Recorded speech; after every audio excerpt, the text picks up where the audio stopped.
ছাত্রদল নেতা সাদের আশ্রয় গত ১৬ মাসে নানা বিতর্কিত কর্মকাণ্ডের জন্য ঢাকা বিশ্ববিদ্যালয় ক্যাম্পাস জুড়ে আলোচনায় ছিল বিভিন্ন ছাত্র সংগঠন।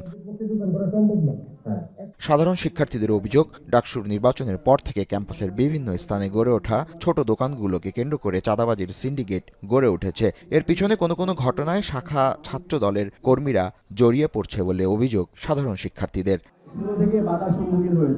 আপনাকেই বলছি, ইন্স্যুরেন্স করলে সিটিতে সুরক্ষা পাবেন নিশ্চিত। সম্প্রতি চাঁদা না পেয়ে কিছু ছাত্রনেতা এক ক্ষুদে ব্যবসায়ীর দোকানে আগুন দেয়। পরে ভিডিও ছড়িয়ে পড়ে সামাজিক যোগাযোগ মাধ্যমে, যার রেশ ধরে গেল রাতে ঢাবি ক্যাম্পাস কিছুটা উত্তপ্ত হয়ে ওঠে।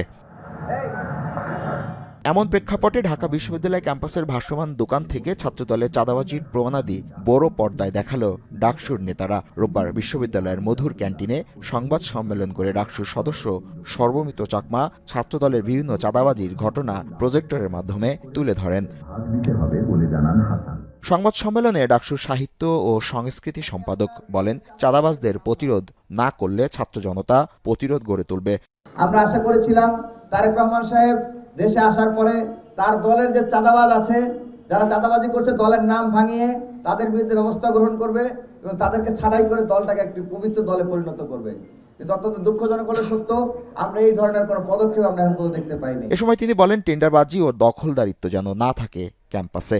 নিজের দলকে চাঁদাবাজ মুক্ত না করে বিশ্ববিদ্যালয়ের প্রশাসনের কাছে অভিযোগ দেওয়ার মতো হাস্যকর একটি পরিস্থিতির অবতারণা তারা করেছে।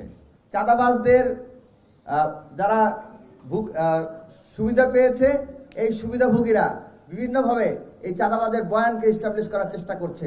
অন্যদিকে প্রজেক্টরের মাধ্যমে ছাত্রদলের চাঁদাবাজির প্রমাণ তুলে ধরে সংবাদ সম্মেলনে ডাকসুর নেতারা দাবি করেন, ছাত্রশক্তি ও ছাত্রদলের নেতাকর্মীরা দোকানে দোকানে চাঁদাবাজি করছে। পরবর্তীতে বিষয়টি ফাঁস হয়ে গেলে ছাত্রদলের নেতারা ক্ষিপ্ত হয়ে ওই দোকানে ভাঙচুর চালায়।